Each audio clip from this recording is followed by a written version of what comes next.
प्रशांत कोरटकरची मध्यरात्री पोलिसांनी चौकशी केली। डेटा डिलीट करून मोबाईल पोलिसांकडे जमा केला अशी कबुली कोरटकरने याच्यामध्ये दिली आहे। इंद्रजित सावंतांना कॉल केल्याची सुद्धा कबुली कोरटकरने दिलेली आहे असं बोललं जात आहे।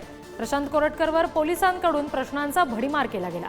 कोरटकर मोबाईल विनाच पसार झालेल्या काळामध्ये फिरला अशी माहिती सुद्धा या चौकशीनंतर समोर आली आहे। आणखी तपशील आपण घेणार आहोत प्रतिनिधी शेखर पाटील यांच्याकडून। शेखर, आणखी काय तपशील या सगळ्या संदर्भात समोर आले? चौकशीनंतर आणखी कुठली कबुली कोरटकरने दिली आहे?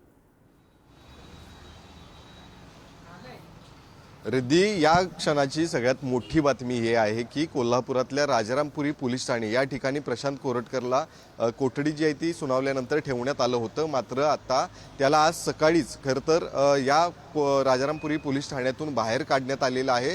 तपासकामी खरं तर याच कोठडीतून त्याला बाहेर काढण्यात आल्याची माहिती जी आहे ती आता पुढारी न्यूजला मिळालेली आहे आणि त्या संदर्भातलीच अपडेट जी आहे ती महत्त्वपूर्ण असणार आहे। खरं तर त्याची काही प्रकृती जी आहे ती खराब आहे अशा पद्धतीची माहिती देखील समोर आली होती। मात्र या सगळ्याच घटनेवरती जे पोलीस अधिकारी आहेत त्यांनी मात्र ही सगळी बातमी जी आहे ती खोटी असल्याचं त्या ठिकाणी सांगितलेलं आहे।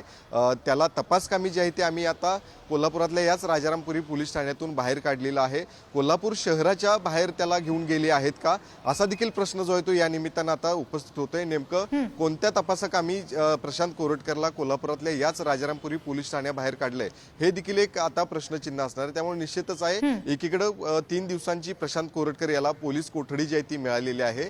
पोलीस त्याच्याकडून कसून अशी चौकशी देखील करताना पाहायला मिळतात। त्यामध्ये त्यानं फोन जो आहे तो त्या ठिकाणी इंद्रजित सावंत यांना केला होता अशा पद्धतीची कबुली देखील गेली असल्याचं पोलिसांकडून सांगण्यात आलेलं आहे। त्यामुळे निश्चितच आहे या सगळ्या अनुषंगाने आता कोरटकर याच्याकडे नेमका कशा पद्धतीचा तपास जो आहे तो पोलीस करतात हे पाहणं गरजेचं आहे। शिवाय आज सकाळीच कोरटकर याला याच राजारामपुरी पोलीस ठाणे या ठिकाणाहून बाहेर काढण्यात आलेलं आहे। तपासकामी जे आहे ते इथून बाहेर नेलं गेलं असल्याची माहिती जी आहे ती अधिकाऱ्यांनी दिली। त्यामुळे निश्चितच कोरटकर याला आता नेमकं पोलिसांनी कुठे नेऊन ठेवलेलं आहे, नेमका कोणकोणता तपास जो आहे ते त्यांच्याकडून करतात हे देखील पाहणं आता गरजेचं असणार आहे। रिद्धी, शेखर, धन्यवाद दिलेल्या माहितीसाठी।